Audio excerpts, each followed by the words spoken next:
তোর পরীক্ষার মাইরে বাপ, তুই হারা রাত হারা দিন পড়ালেখা করস, র্যাঙ্ক পুশ দেওয়ার নাম নাই। ওইদিকে আমার বন্ধুর পোলা, আমার বন্ধু চাত্তারের পোলা 2 দিন ধরে ফ্রি ফায়ার খেলে, ও এখন গ্র্যান্ড মাস্টারে। আরেক দিক দিয়ে ওই যে কালামের পুতে কয়দিন ধরে গেম খেলে, ও এখন র্যাঙ্ক পুশ দিয়ে ওই কত সুন্দর গ্র্যান্ড মাস্টারে। আর এইদিকে তুই হারা রাত পড়ালেখা পড়ে রইছস, তুই তো আমার মান সম্মান গাইবি রে। উঠ হারামজাদা উঠ, আজকার মধ্যে তুই যদি র্যাঙ্ক পুশ দিয়া তুই যদি গ্র্যান্ড মাস্টারে যাইতে না পারস, তাহলে তোর একদিন কি আমার একদিন।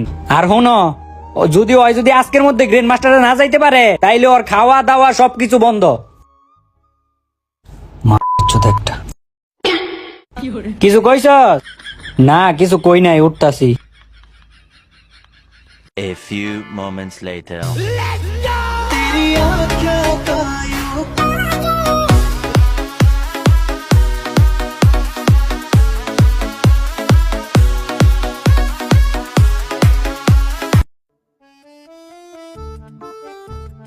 গানটা তো ভালাই লাগতাছিল, থামলি কে? কি করতাছস গান বাজায়া? ওই তো আব্বা একটু টিকটক ভিডিও বানাইতাছিলাম।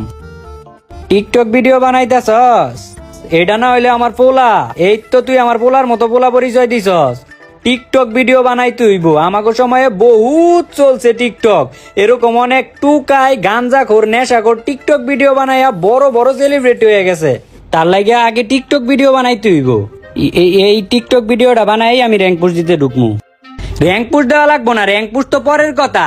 এটা তো মনে কর তোর বাপের একটা মান সম্মান, এর লাগি তো তোর র্যাঙ্ক পুশ কই। আগে টিকটক ভিডিও বানাই তুইব, টিকটক ভিডিও বানায়া বড় সেলিব্রিটি হইতুব তোর। আর দেখলাম তোর টিকটকের মধ্যে ভালো ফ্যান ফলোয়ার, আমার লগে একটা ডুয়েট করিস, তাইলে আমার বন্ধু বান্ধব আমার একটু চিনবো। তুমি এই বয়সে টিকটক কইরা কি করবা কও তো?